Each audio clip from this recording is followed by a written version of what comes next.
Guys, welcome back to the Matt Chat Podcast. We had a very, very, very special guest today.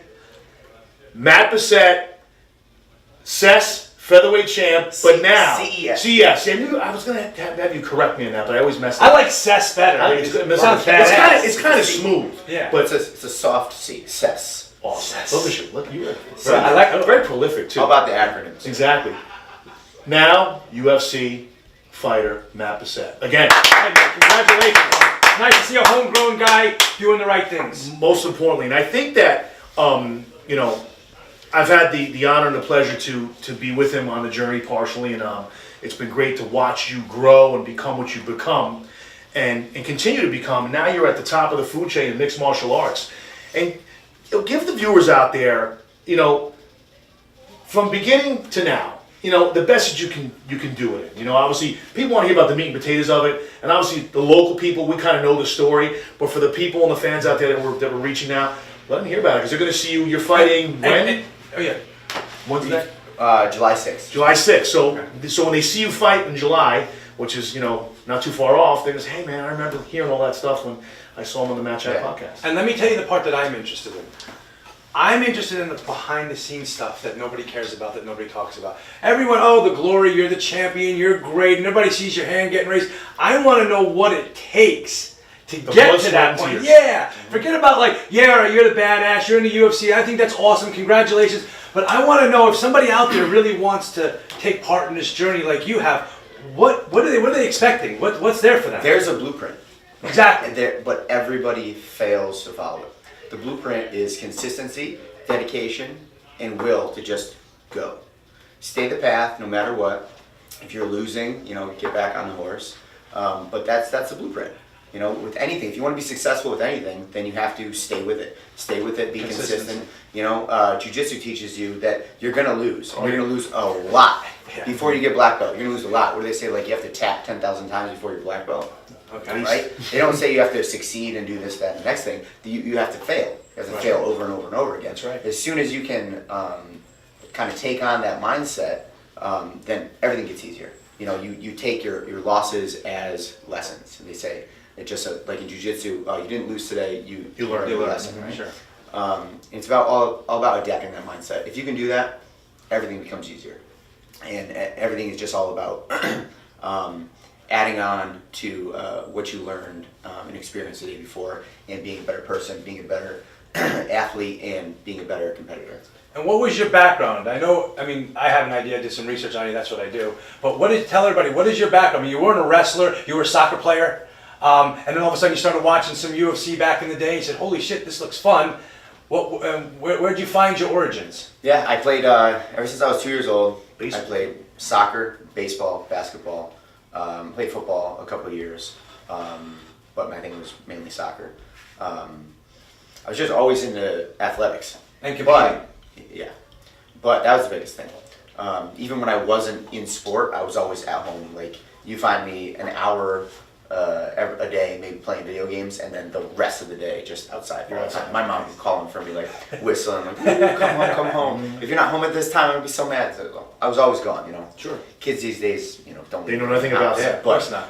I was always gone, and it was always I need something to do. I need to go out there, find something to do. And after high school, there were no sports. I possibly could have played baseball at UHart, but I chose not to. Mm-hmm. And I found MMA. It was kind of a funny story where my buddy John, he just randomly called me one day, and he's like, back when people called each other instead of texting. It's the truth. He calls me, and he's like, hey, what are you doing? I'm like, nothing. He's like, you want to come over and watch some UFC videos? I'm like, what is that? And he's like, it's like, what is that? Cage. I love it. He's like, it's cage fighting. I'm like, yeah, I'll be right over. And got right in my car, we watched 2 hours of it. And then we went outside in his front yard, proceeded to grapple. Oh, here it comes. To grapple in the dirt, and just mush each other's faces in the ground, blood. And it's a country street for it seemed like 2 hours, because we were just so exhausted. Yeah. It was probably 20, 30 minutes, but. And how'd you do? It seemed forever. I think he was the bigger one. Yeah. And he was played football and stuff, so he probably got the better. He could tackle you a little bit strong. Yeah. Yeah, he probably got the better of me that day, but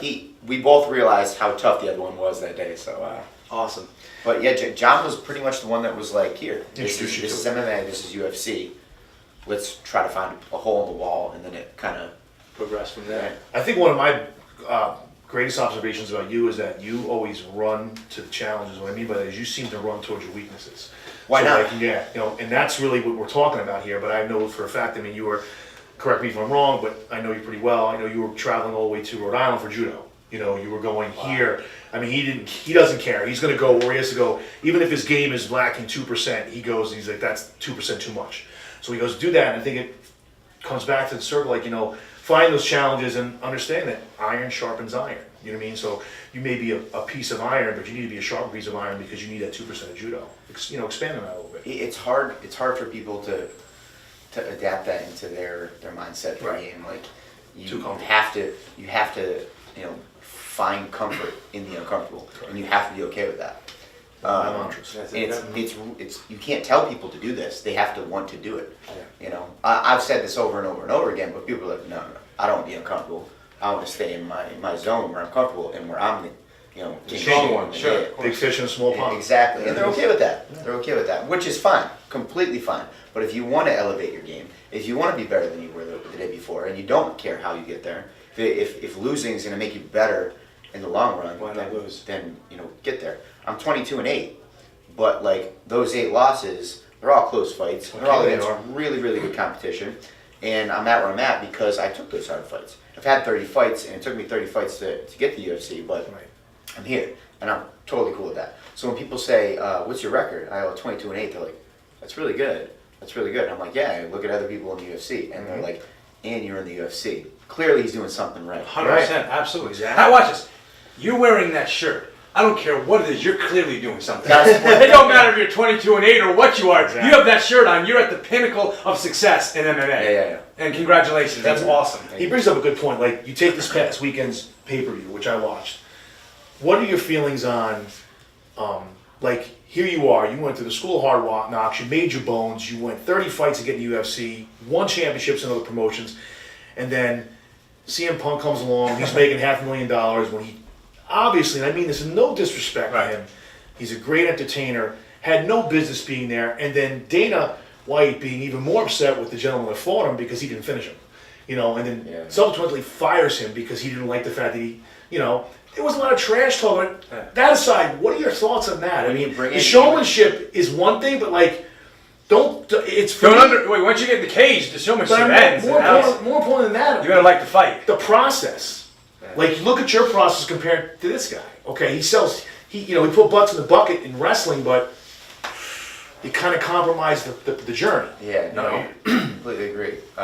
So to touch on one thing you said, Right. if you put 2 amateur level fighters in a UFC cage and expect them to perform as UFC fighters, They're not You have a pros. bad expectation. you're an idiot. Yeah, You're expecting something that's just not going to happen. correct. You got to expect that what you saw is what You're you're gonna going to get. get.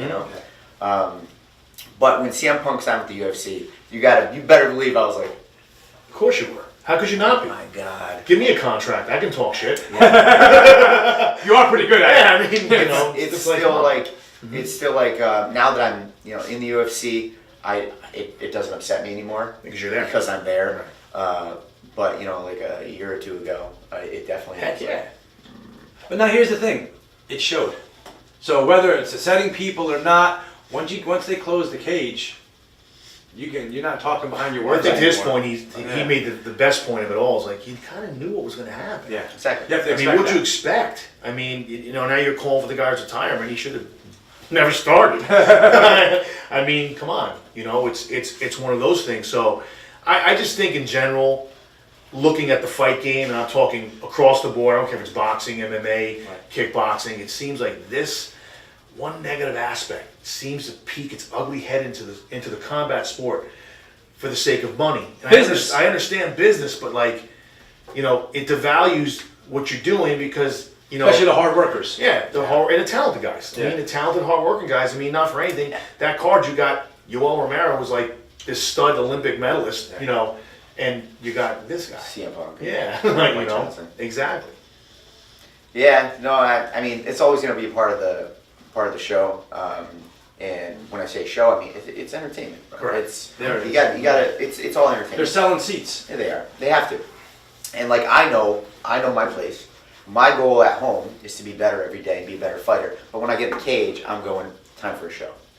You know, time for a show. Well, that's your money, that's too. how I Right. fight too. Like, right. But like, I know it's to the people watching around. There's like what 1% of them know me and are like Right. invested in how Sure. I feel in this win or this loss. You know, the other 99% are just like, Let's see blood. Let's see, yeah. in the stands, just kind of acting a fool. But like, people just want to be entertained. You know. Well, I think the modern MMA fan is also educated into transitions. Like, you know, I think you just got knuckleheads out there that say, oh, you know, why are they on the ground or whatever. You just know what you're looking at. And it's not really the same anymore. You know, the fans are educated, and correct me if you think I'm wrong. I know I'm just as entertained as watching a guy with pure striking to a guy that's a great wrestler and grappler to saying, hey man, he just hit a Uchimata and he's got judo, you know, that type of stuff. But I think also what I think is most impressive about you and what I have a lot of respect for you is that you're homegrown. You've gone to other camps to train for a week here, 2 weeks there. You know, I've got, you know, knowledge of that just because of my relationship with you, but like, you've done it all in Connecticut. And that's amazing. Talk about that, because I know guys from our area who went other places and didn't get to the top of the mountain. Yeah. You know, and went to places where they were supposed to be able to get to the top of the mountain a lot easier by leaving, you know, the hometown gym, so on and so forth. So talk about that, because I think it's really important. Joe Lozon put it into perspective for me several years ago, and he said, Tell everybody who Joe Lozon is, just in case they don't know who that is. I don't know how many fights he's had in the UFC. Oh, I think he's had more fights in the UFC unbelievable. than I've actually had. But he's been in the UFC since maybe like 2005, 2006 or something like that. Massachusetts guy. He got a last minute call up to fight Jens Pulver, who was one of the top guys in the world at that point. Knocked him out in the first round and surprised the world, shocked the world. He was on The Ultimate Fighter. Oh, yeah. He's had, you know, Lot of dozens and dozens of fights in the UFC. He's one of the top guys. He's a guy I really looked up to too. But was it He put it in perspective, you said. 5-6 years ago? He put it in perspective. He said you can either be, if you were to go to like Jackson's or TriStar, you could either be one of these like high level guys there that really doesn't get any attention from the coach ever, but gets good training. Or you can be the guy back at your home gym and get as much one-on-one time with your coaches. You can travel and you can get your cross training in with whoever you want to. Right. You can make your own schedule and get as good as you want to be under your control. You have Your pace. complete control of your destiny there. Whereas if you're in this at Jackson's or something like that, you just show up. You're one of many. And hopefully you get good get your based call. upon what they have. You know what I mean? But I think also more importantly is it talks about the quality and the level of training you're getting here in Connecticut. I mean, let's face it. It's different Straight now. up. It's different You know? now. Yeah. But you didn't leave. Yeah. That's You to didn't me- have to go that far Yeah, like to get the expertise that you need to sharpen your skills. You're sharpening them here, which means there must be some good stuff going on in Like I said, the Connecticut. majority of your training's done Oh, the here in Northeast, Connecticut. at least. You know, what's going on here, and I think that's really what's most important. So again, back to the part about, you know, the Connecticut stuff and the Connecticut training. I know some of the guys you train with personally, and, you know, it's a testament, man. It's like, it's a real, I don't want to sound, you know, a little overzealous or over arrogant, yeah. but it's pretty damn good. It's Yeah, pretty cool that you got for this sure. quality guys here. You know? It's much better now even than it was 3 years ago, 5 years ago, and whatnot. But I could always learn from everybody. So Now, why do you think it's better? Is there any reason, or Well, I mean, just the soul fighters guys? in general. Oh, It's no, really soul fighter, grown. yeah. So it's really grown. I mean, I get to go with like World high level black champions, belts yeah. in my own gym every single day, Right. and then I'll go to Cromwell and I'll get to roll those guys, and then I'll come here and then it's everywhere, and, Right. and there's so many guys that can push me that I don't need to go to Jackson's. You know, I need to get my jiu-jitsu better. We have soul fighters. I need to get my boxing better. I go to Ring of Champions in Manchester. I need to get my judo better. I go to my Kwanchi. I have all You have your these circle. places I can go. Yeah. Trinity College for wrestling, and then it's my job to put them all together. You know, but if I can raise my experience and my skill level in those arts and then bring them together, that's my Then you- job. then you And have- I'm good at that. that's your recipe I'm for good at success. putting it together. That's what I've always been good at. It was just being able to elevate my game in those areas and put it together, and I'm good at that. Listen, we always promote on this show about success. I mean, this is the prime example of it. You know, Fly what up here. You know, exactly. Yeah, exactly, baby. man. And That's it's, why you're wearing that shirt. Come on now. But Absolutely. that's what it's about. You know, it's yes, Peter. Chris, you're gonna say don't lean in so much. You're blocking his beauty Yeah, angle but shot. hey, hello. I mean, come on. Look at All right. these eyes. I'm trying to do something right here. You look like a bruise. That dark blue shirt and the red head. Dude, the and dark blue all shirt that. really pulls out my eyes. Paul's posture is much better than yours. I mean, you're like drunk over Dude, there. I on got the 2 table. compression fractures. What do you want me to do? Shoulders back, man. Dude, I got the compression fractures. I'm always going like this. Put the shoulders back. There you go. It's better that way. So now I have a question. Yeah. So You're trying to again, crack a walnut now. exactly. Yeah. Just stretch I it mean, my out. traps are big and all, but I don't want to underplay anybody there. But we're always going on in the show about success, and the recipe's the same. You know, you're willing to do what others are not. Number one. Number two, you're willing to be comfortable in uncomfortable situations, and you're always running at a challenge. You know, and you're not. You know, if we look at this table as a pond, this isn't your pond. You know, your pond's the ocean, which is limitless. Everywhere. You know, so that's really what it comes down to. You know, give us an idea what your typical training. I know you're in training now. You're preparing for July 6th. Give us, you know, and thank you for coming today because I know this. You know, I don't like to when I ask them to come. I'm like, listen, it's going to hurt your training. We'll do it another time. I don't want to interfere. And thank you for coming. But take us through a day in Matt Bessette's life as far as the training schedule is I concerned. sparred a ton of rounds yesterday, so I'm okay. The rest of Right today, now, yeah. that's a little- I'll do some bag work later on, maybe do some jogging, and today's gonna be a real light day. There's but- a functional rest day. basically. Yeah. Mhm. But like, I'll do your jiu-jitsu, your wrestling, your straight boxing, sparring, boxing, kickboxing, MMA rounds too, many times a week. And I just usually I just listen to my body. Like if I need to spar, if I feel really good to spar, I'll spar that day. But if I'm hurting, I'm not gonna put MMA sparring in as like the top priority. Heck no. I'm gonna Your drill. body needs the rest. I'm gonna drill. You know, Yeah. sometimes you get better just by watching a video and resting. You know, Right. when I broke my thumb, I came back after 3 months not doing anything, and I was better than when I was before.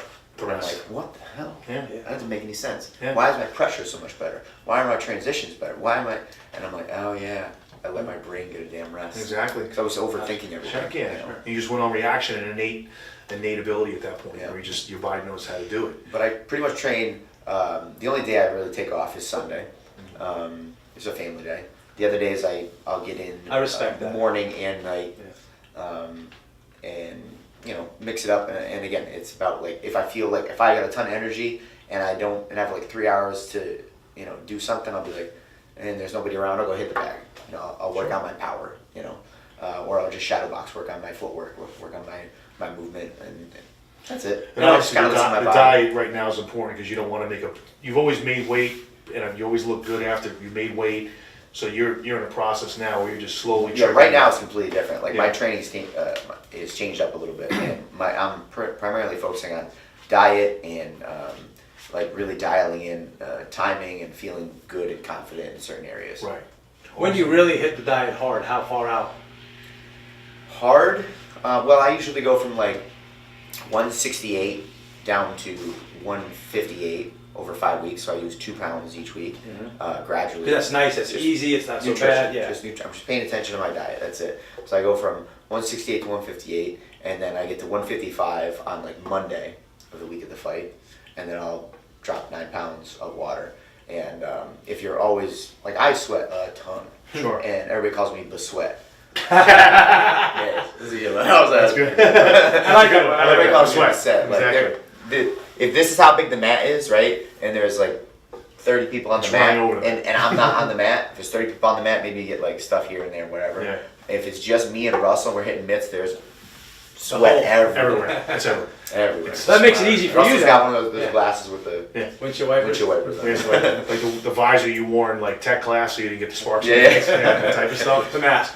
Well, I should get him one of those. It's amazing because I read a lot, obviously like everyone here does, and I was looking at, I read something about Kyle Snyder. He wrestles Monday, Wednesday, Friday, and he weight trains and strength and conditions Tuesdays, Thursdays, and sometimes Sundays, depending if he needs the day or not. So it's very specific to the cause, obviously, for wrestling, per se, in that position. So in mixed martial arts, where you have to do all of this stuff, I probably would think that you have to listen to yourself because some You're gonna get days hurt. chicken, some days feathers, man. Yeah. You don't want to get hurt. You want to be able to peak and perform, when the date of the fight is approaching. Yeah, it's even more important Right. as the fight draws near. Now, do you have a tendency to stop with the working out, with the weight training? Yeah. I stopped really like touching weights. Now a lot of what I'm doing is like resistance stuff and plyo stuff Plyometrics, and yeah. stuff to Explosive. make me feel fast and explosive. Yeah. Because I'm not going to get any stronger right now. No, I mean I always Especially takes a long time to Especially get as strong. caloric decrease too. a lot of it. I always like.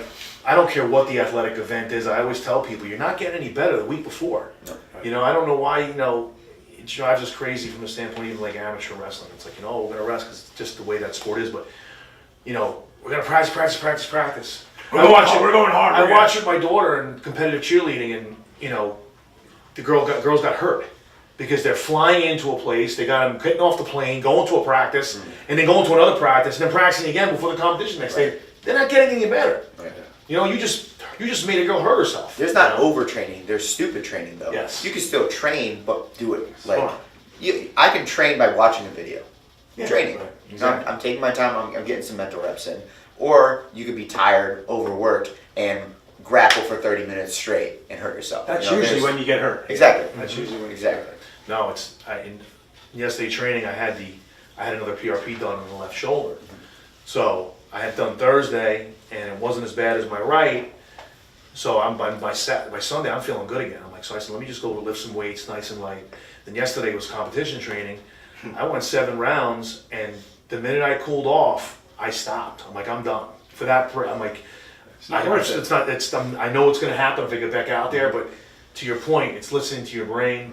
Listen to your brain and not your heart. You mean, or your gut. Understanding the marathon, not the sprint. Yeah. So, Yeah. and especially you at the high level professional, you have to do that. I'm nobody, and I listen to it. That's, You're definitely nobody. Yeah. I was gonna say before, I'm like, this he's nobody. He is definitely not anybody special. I'm Keith Sweat, nobody. That's basically what it is, But most impressively is have you come down from 201 pounds. That's what I want to talk about. Because I saw these pictures with you, Fabi. He's not gonna stop. You should have known it was gonna come. There was a nice picture of you guys, and I made some very positive comments, about the fact that welcome to heavyweight. I like it. I've been lifting. I look thicker. He's always screwing with you and saying you look bigger than you actually are. How are you but not confident? Did you know this? Did you know this? When I was like 20 years old, my maximum weight was like 207 pounds. And I stepped on the scale. Wow. And Really? I was. You know how I spend all of my time dedicated to MMA training now. I did the same thing with powerlifting when I was Sure. So I I was get it. just like eating everything. Yeah. There was no diet. My diet was. That's a fun sport. That's it. Exactly. Yeah. That Give me shirt that. needs Yeah. eating everything. I was eating Everything. everything. I agree 1,000%. So, I got to like 207, and one day I went down to tie my shoes, and my chest like almost choked me unconscious, and I was like, done. I know that feeling. I know that feeling. I gotta start jogging. My max body weight was 258, and I remember Yeah, sitting. you were heavy. I was big, and I was trying to tie my shoes in my bedroom, and I was young. I was home, and the guy we grew up with, Billy Romeo, he's watching me. I'm like, oh. He's like, Breathing heavy. He's like, you fat. He's like, you can't even bend over and tie your shoes. So I got abused all night about that. So trust me, I've been there. I know exactly what you're talking about. And you got to feel a lot better now this way too. Your body's better. Your knees are. I feel everything, actually athletic. You know what I'm saying? That's I the didn't feel base. athletic. Back to your soccer times, baseball times, that type of It's stuff. I was so fun. addicted to just lifting and getting stronger and bigger Yeah. and stuff. And that was It's so funny you said that Time because period of my life. that was basically like with me when I said, okay, I want to really concentrate on jiu-jitsu. I dropped 25 pounds. I went from walking around like 245 to under 220. Just from the jiu-jitsu training, changed my weight. I'm still a gym rat. I love weights, but I changed everything, and I'm like, man, I feel like an athlete again. I feel like when I played football in high school. It was, I felt good again, and then you realize just how much better and how much more apt you are to do jiu-jitsu being more athletic. I mean, I found I cut some potato chips down. I used to eat like a whole bag. Now I'll eat like a half a bag. Yeah. And they don't even fill the damn things up all the way. So I'm feeling like pretty good right now. speak about your Swedish fish too, and all the other Well, stuff. Swedish fish don't count. They don't have no Those are carbs. delicious. Yeah, they got They no are. calories, no fat. Those things are awesome. They're delicious. It's like the dudes, like you come up here, when you pulled up, you had to pass the McDonald's when you came by. The McDonald's. I call it McDonald's, okay? The McDonald's is delicious. Anybody out there, you know what, you're a liar. You're a vicious liar. You may not want to You eat may not it, wanna but it eat does taste It good. smells good, it makes your mouth water. Yeah. I don't eat it either, okay? But I want to eat it every day. I pass and I'm like, man, I want to eat it.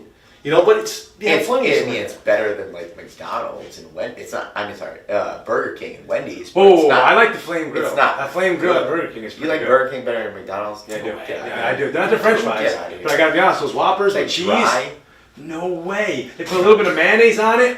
Oh, come on. You They, see that, and they like- give you that pickle. You see that like weird pink snake thing? That picture with the Yeah, McDonald's? yeah, yeah. Right? yeah. What do you know That's what the I'm chicken talking nuggets. I don't eat Is those that the things. nuggets? Yeah, that's the Yeah. nuggets. I'd rather eat that pink snake thing than the. Then But without being big, cooked. then a Whopper? Yeah. Oh, hell no. I just the straight pink snake, not even cooked into the nuggets yet. Yeah, man. I'm not a It's wild. McDonald's, bro. Come on. That's- But I love people. I'm not arguing. I have people like who say they're liars. You know, it's delicious. I go there for the lean cuts of beef. That's right, the Black Angus. Yeah. The Swiss Lorraine and the 80-20 blend. Then you know what's on the menu. Low fat, low salt, Menu. low fat, low salt, Swiss Lorraine. I get on my burgers. So How do you, as far as your diet's concerned, do you consider yourself more higher protein, vegetables? How do you like what works for you? Vegetables is number one. Yeah. Vegetables number one. Really? I need vegetables number one. I get some protein from chicken and any lean meat, right? Yeah, of course. Except for the red meats. I don't want to eat red meats. It kind of sits in you too long. I feel different. You gotta be lean. Sure, yeah. Like 60. what about drinks, protein shakes and stuff? Water? Oh. Water. I have protein shake in the morning. Yeah. But usually just water is good for me. Like I don't do anything outside of like just eating healthy. That's the key. I don't take any supplements, nothing like that. I take just a fish oil and a multivitamin. That's it. That's awesome. Good for you. That's awesome. So do us a favor. I want to wrap this up. Let everyone know out there when your next fight is. Talk about we didn't touch on your gym either. Your Ascension Fitness, Ascension Athletics. Excuse me. Talk a little about that as we wrap We up. have 1 minute. That's Okay. it. Talk quick. Ascension Athletics in Bristol, Connecticut. We've had it open in our new location since last January, and we're doing really well. Congratulations. Thank Yeah, you you very guys much. look really good. With if it stays on this course, hopefully it will be open up an even bigger spot down the Love it. road. Keep growing. in That's some- great. In a short amount of time. But I love what I do. Teaching, I love teaching. I love fighting just as much, and I got a fight July 6th for the UFC in Las Vegas. Come check me out. 5, 4, 3, 2, 1. Awesome, guys. Great job. Guys, the Match Out Podcast, myself, Paul Ciatto, Christopher Shay, and our very, very special guest and great friend, UFC fighter, Matt Bessette. Thanks for coming, buddy. Really appreciate it, man. Thank you. We'll see you guys next time.